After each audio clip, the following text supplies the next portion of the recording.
Nwa Mmiri ife dị na Nwa Mmiri gba ọsọ, ife dị na agwụ gba ọsọ. Ọ bụ na uche ga-adịrị ya. Nwoke ọbụla efe jaye n'ike oligoli, nwaanyị ọbụla bịa na be gibi dibia jaye iligoli ya bụ nwaanyị anya afọ ike. Onye ọbụla na-adị careful. Gị bụ ikpe onwe gị Nwa Mmiri, gị na nwaanyị ibe ya na-aghọlịta aka, gị na nwoke ibe ga na-aghọlịta aka. And pity and me emeli gị ebele because no short life ka ibu aga. Ọnọdụ kịta ibulu dada ajadu abịa kpụọ gị isi. Ibulu dada ị na-eje ebe akwa ozu ebe ozu dị. Uche unu ka adị ya.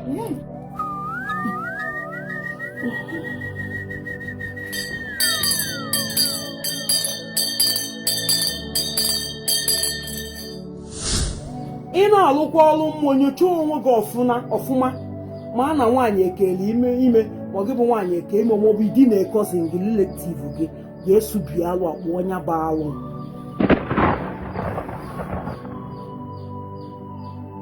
Ịbụlụ ezigbo onye agwụ, ọ bụrụ onye ọbụla ka ị ya na-edine ma ajadu ịma nri ya nso. Ije na-edina ajadu, ije niile enwe ka ị na-egbu, you're killing yourself. Ọnọdụ kịta ibulu dada ajadu abịa kpụọ gị isi. Ibulu dada ị na-eje ebe akwa ozu ebe ozu dị. Ọkwa kịta ka mma ba mma, onwe mabụ eji onwe mabụ ka ndị bụ. Akpụgo m isi kpụchapụ afụfụ dibia fa akpụkpụ mmịa. Etie ndị a time ịchaka nkilie, ndị a time mmanwụ nkilie gwachuo m ngote udosi ya ude ada. O nwere ude mmadụ gotelu mma na ọ gara ezigbo ọnụ mfe onye na-etie mana afọ ya agbachi ogbe ya mmiri ojii itebi arụ ya echenjie. Uche unu na-adị ya. Nwa Mmiri ife dị na Nwa Mmiri gba ọsọ, ife dị na agwụ gba ọsọ. Ọ bụ na uche ga-adịrị ya. Nwoke ọbụla efe jaye n'ike oligoli, nwaanyị ọbụla bịa na be gibi dibia jaye iligoli ya bụ nwaanyị anya afọ ike. Onye ọbụla na-adị careful. Gị bụ ikpe onwe gị Nwa Mmiri, gị na nwaanyị ibe ya na-aghọlịta aka, gị na nwoke ibe ga na-aghọlịta aka. And pity and me emeli gị ebele because no short life ka ibu aga. Ị na-akpọ onwe gị Nwa Mmiri, ịhụsịa nwaanyị ibe ya aka ije bulu ofe a ga-etigbu iwo nde, ofe a ga-egbu iyi.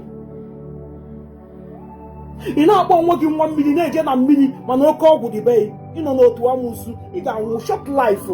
Ị ga-adị very careful. Uche unu ka adị ya.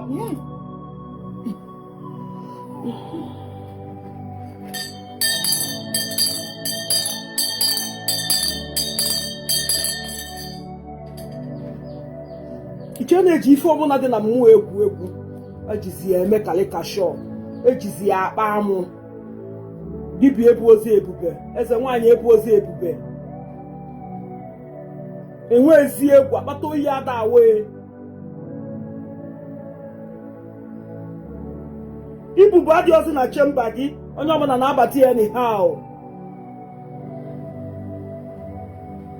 Ị na-amachagharị. Anyị ma ndị bụ ndị agwụ. Onye ọbụla kpọ onye onwe ole 6 o'clock ị kwesịrị nọ n'ezi baa be gị.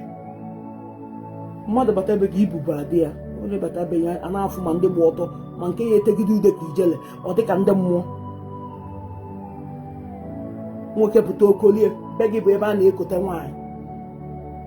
Onye bata ọzọrọ ọrụ akwụ zọrọ ụchụ na-abatalị gị na chemba. You will not come to my own. Iwu na ị ga-ajụta arụ. Antụ nnụsi ọrụ na-abịa ewelukwa m ife kocha ekopụa. Adịghị m oke mkpọtụ, unu emezina mkpọtụ. Unu machasị ọrụ. Ana m eti onye ọbụla na-ekpere mana onye ọbụla butuwe. Anyị ghara na-ekwuzi njọ na-ekwuzi mkpa na-akpalizi anyị anyhow, jizi anyị na-akpali amụ.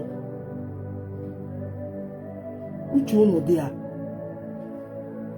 Try ya, gị bụ onye a na-alụ ụlọ ọrụ, nye onwe gị ọfụma. Ụfọdụ na-abụ ịgba apụta ya n'afọ adịna ya ịdị na-ekozi gị ma nletiv gị ọ sị gị chaa ana m afị ya gba gị nkịtị nkwukọtazịa iwu n'ihe ya nye nwaanyị mebere abọchọ ị ga-ejere m aja ala ị ga-eje subi alụ anyị kpọnyere akpụọ alụ ya agbụrụ alụ ya mma alụkwa elu jebe.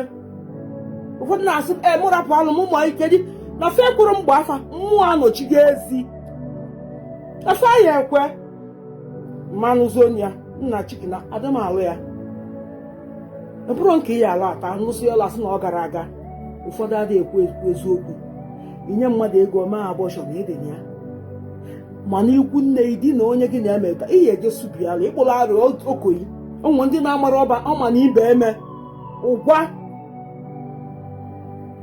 ama na ịmara eme jee subialụ ekpụalụ ịkpụrụ arịa enwere isi onye sọkwa anya bụrụ